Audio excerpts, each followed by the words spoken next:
Right, good morning. Welcome to the very first Engineer Hangout.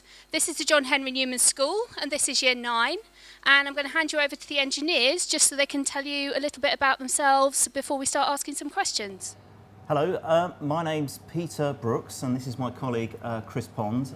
We both work for a creative communications agency called Imagination. Imagination designs and builds exhibition stands and basically any type of creative work. We generally work for companies like Ford, Jaguar Land Rover, Canon, Shell, working on their events and exhibitions, not so much in the UK, but certainly in Europe, North America and Asia. Yeah, we worked together for a long time. When we first started together, it was very much I'd draw things up and get them built, and then Peter would make them work. And we produced a lot of bits for motor shows, and we did a lot of theme park work as well. Yeah. My sort of background is in electronic and software engineering, whereas Chris's background is in sort of product design. Yeah, product design. I started, my first job after college was working for an automotive company where we built bits of car and designed bits for buses and JCB earth movers. Then I went on to work for a power tool company. Then I came to work for Imagination. Did you always want to be an engineer? When I was at school, I was really interested in the theatre side of it, the backstage part of the theatre lighting and things like that. And that's what when I actually left school, I actually wanted to spend a few years working in the theatre. I actually sort of got into this sort of business sort of by mistake, in a way. I ended up working for Madame Tussauds at their building in Baker Street, doing the audio-visual equipment as it was there, because this was pre-computers really. That's really what I wanted to do at school. But I've been very lucky to actually find a company who does really fun, interesting work, and it's very much the work we do now is very similar to a theatre type work.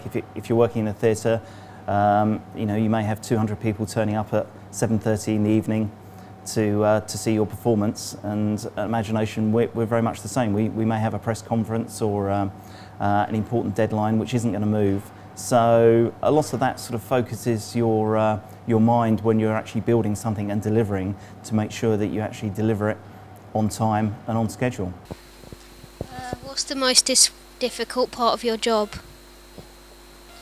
Very often when we work in Asia, the flight lands at 9 o'clock in the morning, which is actually 8 hours ahead. So we tend to have to start work immediately, which is sometimes quite tough. Also, some of the projects we have to work through the night, and that can be because of the building, and the public may not be allowed in the building at night, so it's safe for us to actually work. That can be pretty tough too. Yeah, working, like Pete says, working in foreign countries can be quite hard. We've done work in India and China, where the cultures are very different. And the first time you go out there, it really can be quite hard with the language barriers, and they just don't want to really understand what we're trying to do. They've always done it a particular way. They can't understand why they can't just do it that way. And we're trying to say to them that we want it to be as good as it is in Europe or America. And generally the first time is very hard, and every time we go back it gradually gets better and better. And in the end, the Chinese, they're producing goods which are as good as we're producing over here now. How do you come up with new ideas for your company? We usually get a brief from our clients actually saying what they actually want to do or what they want to communicate, and then we normally have what we call brainstorming sessions. So you probably get an account person, a creative person, a production manager, a technical person like us, and we would generally have some brainstorming sessions when we would come up with lots of different ideas, and that's how the ideas evolve. We present the ideas which we think we can actually do in the time and the money, to our clients, and they pick the ones that they want to do, and we then take them further. We're also very lucky at Imagination because we do get to try out a lot of new technology, like the Oculus Rift virtual reality goggles that they've just been bought by sort of Facebook, I think, for an extraordinarily large amount of money. So we're always looking for new technology, and quite often we'll show that off to some of our clients to say, look, wouldn't it be good to do this on your next show? And then we find some way of actually using it. We're always on the lookout for new ideas.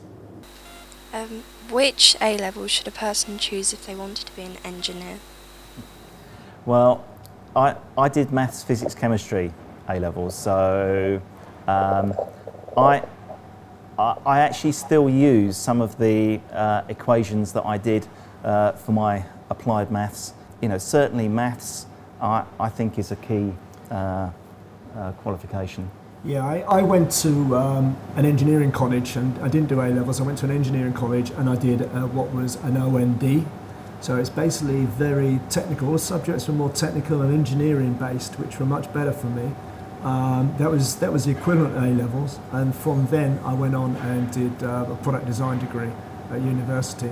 So there's two options there for you. You can do the A-levels, or you can go and do technical projects, technical subjects, which you might find a bit easier for you. What's the highlight of your career so far? The highlight of our career? Well, my favourite project, we were talking about this earlier, my favourite project I think was working at Cadbury's World, where we did actually 2 projects at Cadbury's World, into space by 2 years. We did the first one, which was called Fantasy Factory, which was based on a Willy Wonka type factory, where we had to make exhibits to show how chocolate was made. And we had lots of conveyor belts with pretend raisins and nuts with smiley faces, and sound effects of screaming nuts and raisins going into big machines, basically to be chopped up to make chocolate. And then we went back a couple of years later to do a show called Cadabra, which was a Fantasyland Beam World, and that's still current, that's still going. So if anyone's been up there or anyone wants to go up there, it's still happening. We did that about 15 years ago. And that was a ride around Cadburyland, where all the beans live. We had to do lots of exhibits there, and we did lots of moving beans. We had beans flying around. We had singing flowers and cows, which looked up as you went round in your car. And we had a big lake of chocolate and a big lake of milk and a big milk waterfall. And that was good. That was a really good job. Really like that one. Okay, right, I'd like to say thank you very much. Thank you for taking the time to come and talk to us today. I know that we all appreciate it, and I think we've learnt a lot. Thank you very much. Thank you. Thank you very much.